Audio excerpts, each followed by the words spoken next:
Os meus pais separaram quando eu tinha 4 anos. Nós somos 4 irmãos.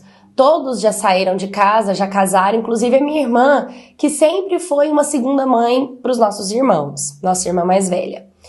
Então, passou a ser apenas eu e a minha mãe. Houve uma conversa em que eu cresci ouvindo que o meu pai, ele brincava de médico comigo. E ele brincava de médico pegando nas minhas partes.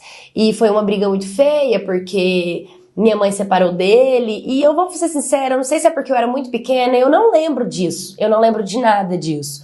Mas isso sempre me doeu, saber que o meu pai tinha feito algo do tipo. Então, virou uma confusão mental na cabeça de uma criança que cresceu com esse sentimento de raiva, uma revolta, e ao mesmo tempo de dúvida, de até que ponto isso é verdade, até que ponto é mentira, porque os meus irmãos sempre defenderam o meu pai, sempre ficaram do lado do meu pai, nunca acreditaram em mim, como se eu tivesse inventado isso.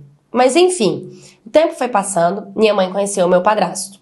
A minha mãe, ela trabalhava muito, então ela começou a me deixar na casa do meu padrasto para ela ir trabalhar. Eu ficava com ele.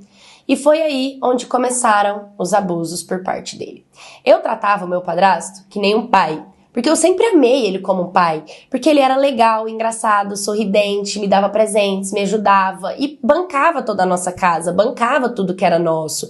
Então minha mãe gostava bastante dele, sempre gostou muito dele. E eu lembro que uma vez ele chegou muito cansado do trabalho e minha mãe deixou eu lá na casa dele, porque ela trabalhava pela noite, em buffets, e ele trabalhava pelo dia. Então ela me deixava com ele. E ele começou a falar assim: ai, minha filha, o papai tá tão cansado, você podia tanto fazer um carinho no papai, ajuda o papai. E é claro que eu ia lá ajudar ele. É claro que eu fazia o que ele mandava. E aí começaram. Ele tirava a parte dele pra fora, ele fazia eu passar minha boca na parte dele, ele colocava a mão dentro de mim, ele fazia eu ficar fazendo carinho. Eu confesso que eu não gostava daquilo, eu tinha nojo daquilo, mas eu não sabia. Eu nunca tive aula de educação sexual, minha mãe nunca me explicou o que podia, o que não podia, o que era certo, o que era errado, e eu era uma bebê, né, 4 anos de idade, uma criancinha. Que eu lembro que dessa época pra cá eu lembro, antes disso do meu pai eu não lembro. Então eu não conseguia falar não, eu cedia às vontades do meu padrasto, e tudo que ele me pedia eu fazia, até porque tudo que eu pedia pra ele, ele me dava. Então era uma troca justa pra cabeça de uma criança.